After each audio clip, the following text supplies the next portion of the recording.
പ്രധാന പ്രതിപക്ഷ പാർട്ടിയായ കോൺഗ്രസ് ഈ അടുത്ത കാലത്ത് വീണ്ടും വലിയ ആഭ്യന്തര കലഹത്തിലാണ്. പാർട്ടിയിൽ പുതുക്കലിനും മാറ്റങ്ങൾക്കും വേണ്ടി പുനഃസംഘടനാ നീക്കങ്ങൾ തുടങ്ങിയെങ്കിലും ഇപ്പോൾ അത് ഗ്രൂപ്പ് തർക്കങ്ങളും സ്ഥാനാരോഹണ തർക്കങ്ങളും നിറഞ്ഞ യുദ്ധമേഖലയായി മാറിയിരിക്കുകയാണ്. ജനങ്ങളോടുള്ള പോരാട്ടം മാറ്റിവെച്ച് പാർട്ടിക്കുള്ളിൽ തന്നെയാണ് ഇപ്പോൾ യഥാർത്ഥ പോരാട്ടം നടക്കുന്നത് എന്ന് വേണമെങ്കിൽ പറയാം. പാർട്ടിയിലെ സംസ്ഥാന നേതൃത്വമായ KPCC ചില പ്രധാന മാറ്റങ്ങൾ ആലോചിച്ചിരുന്നു. ജില്ലാ കോൺഗ്രസ് പ്രസിഡന്റുമാരിൽ മാറ്റം, പുതിയ ജനറൽ സെക്രട്ടറിമാരെയും വൈസ് പ്രസിഡന്റുമാരെയും നിയമിക്കൽ, യുവപ്രവർത്തകരെ സംഘടനാ സ്ഥാനങ്ങളിൽ എത്തിക്കൽ എന്നിവയൊക്കെ അതിൽ പ്രധാനപ്പെട്ടതായിരുന്നു. പക്ഷേ ഈ നീക്കങ്ങളൊന്നും അത്ര സുഗമമായി പോയില്ല. പ്രതിപക്ഷ നേതാവ് VD സതീശൻ നേരത്തെ പറഞ്ഞതാണ് പ്രവർത്തനം തൃപ്തികരമല്ലാത്ത 8 ജില്ലാ പ്രസിഡന്റുമാരെ മാറ്റണമെന്ന്. കൂടാതെ ചിലരെ നിലനിർത്തണമെന്ന് കൂടി പറഞ്ഞിട്ടുമുണ്ട്.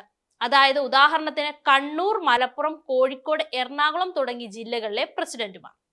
ഈ അഭിപ്രായമാണ് പാർട്ടിക്കകത്ത് വലിയ ചർച്ചയ്ക്കും അഭിപ്രായ വ്യത്യാസങ്ങൾക്കും ഇപ്പോൾ വഴിവെച്ചത്. ഇവിടെ VD സതീശൻ കാണിച്ചത് അങ്ങേയറ്റം നെറികെട്ട നടപടി എന്ന് തന്നെ പാർട്ടിയിലെ യുവ നേതാക്കൾ തന്നെ പറയുകയാണ്. പുനഃസംഘടനാ തീരുമാനങ്ങൾ നേതൃത്വം ആരോടും ചർച്ച ചെയ്യാതെ ഏകപക്ഷമായി എടുത്തു. മുതിർന്ന നേതാക്കൾ തമ്മിൽ ചേർന്ന് ജനറൽ സെക്രട്ടറിമാരെയും വൈസ് പ്രസിഡന്റുമാരെയും തീരുമാനിച്ചു. യുവാക്കളെ ഇതിൽ ഉൾപ്പെടുത്താതെ അകറ്റി നിർത്തുകയാണ് ചെയ്തത്. ഇത് പൊറുക്കാൻ പറ്റുന്നതുമല്ല. ആദ്യം ആലോചനയിലുണ്ടായിരുന്നത് ഏകദേശം 80 പുതിയ KPCC സെക്രട്ടറിമാരെ നിയമിക്കുക എന്നതും ഓരോ നിയോജക മണ്ഡലത്തിലും വ്യക്തിഗത ചുമതല നൽകുക എന്നതും ഒക്കെയായിരുന്നു. പക്ഷേ അവസാനം വന്നപ്പോൾ ഇതെല്ലാം മാറ്റി ചില പേരുകൾ ജനറൽ സെക്രട്ടറിയായി പ്രഖ്യാപിച്ചതാണ് പ്രശ്നമായത്. ഇതാണ് യുവ നേതാക്കൾക്ക് ഏറ്റവും വലിയ അസ്വസ്ഥത ഉണ്ടാക്കിയതും. അവർ നേരിട്ട് രാഹുൽ ഗാന്ധിക്കും KPCC പ്രസിഡന്റിനും കൂട്ടത്തോടെ പരാതിയും അയച്ചു. യൂത്ത് കോൺഗ്രസിൽ പ്രവർത്തിച്ചിരുന്നവരും യുവ നേതാക്കളുമായിരുന്നു ഈ പുനഃസംഘടനയിൽ സംഘടനാ സ്ഥാനങ്ങൾ പ്രതീക്ഷിച്ചിരുന്നത്. പാർട്ടി നേതൃത്വം തന്നെ ഇതിന് ഉറപ്പൊന്നും നൽകിയിരുന്നു. എന്നാൽ അവസാന നിമിഷം പട്ടിക മാറ്റിവെച്ചതോടെ ഇവർക്കുള്ള എല്ലാ പ്രതീക്ഷകളും തകർന്നുപോയി. അതിനാലാണ് ഇവർ ശക്തമായി പ്രതിഷേധിച്ചതും. ചിലർ നേരിട്ട് മുതിർന്ന നേതാക്കളെ കണ്ടും പരാതി അറിയിച്ചിട്ടുണ്ട്. അതായത് ഇത് വെറും സ്ഥാനാരോഹണ തർക്കമല്ല, പാർട്ടിയിൽ യുവാക്കളുടെ ശബ്ദം അവഗണിക്കപ്പെടുന്നു എന്നതാണ് പ്രധാന പ്രശ്നം എന്നാണ് ഇവർ ഉയർത്തിക്കാട്ടാൻ ശ്രമിക്കുന്നത്. തദ്ദേശ തെരഞ്ഞെടുപ്പ് അടുത്തിരിക്കെ ജില്ലാ കോൺഗ്രസ് പ്രസിഡന്റുമാരെ മാറ്റണമോ ഇല്ലയോ എന്ന ചർച്ചയും പാർട്ടിയെ രണ്ടായി പിളർത്തിയിട്ടുണ്ട്. VD സതീശൻ പറയുന്നത് മാറ്റണം, അങ്ങനെ ചെയ്താൽ മാത്രമേ പാർട്ടിക്ക് ശക്തമായി തെരഞ്ഞെടുപ്പിനെ നേരിടാൻ കഴിയൂ എന്നാണ്.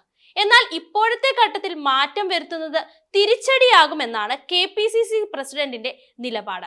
ഈ അഭിപ്രായ വ്യത്യാസം പാർട്ടിയിലെ ഉന്നത തലത്തിൽ തന്നെ വിഭജനം ഉണ്ടാക്കിയിരിക്കുകയാണ്.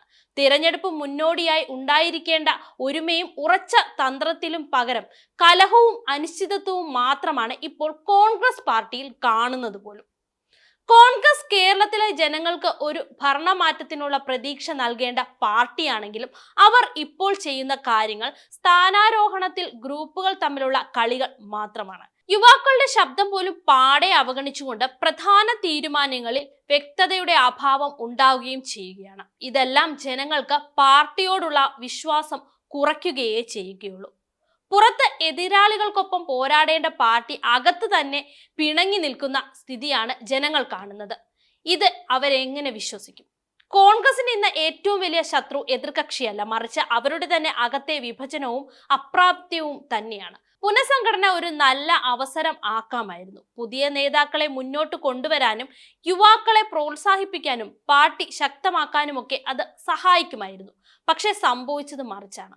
ഇപ്പോൾ ഗ്രൂപ്പുകൾ തമ്മിലുള്ള പോരാട്ടം കൂടിക്കൂടി വന്നു. ഇതോടെ യുവാക്കൾ നിരാശയിലുമായി. നേതൃനിര തമ്മിൽ അഭിപ്രായ വ്യത്യാസം പൊട്ടിപ്പുറപ്പെടുകയും ചെയ്തു.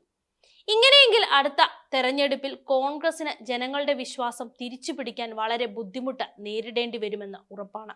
ജനങ്ങൾക്ക് പ്രതീക്ഷ നൽകുന്ന ഒരു പാർട്ടി ആകണമെങ്കിൽ ആദ്യം തന്നെ പാർട്ടിക്കകത്ത് വ്യക്തതയും ഒത്തൊരുമയും വേണം. അതില്ലാതെ സ്ഥാനാരോഹണ കളികളിൽ മാത്രം തുടർന്നാൽ കോൺഗ്രസിന്റെ ഭാവി കൂടി മങ്ങിക്കൊണ്ടേയിരിക്കും.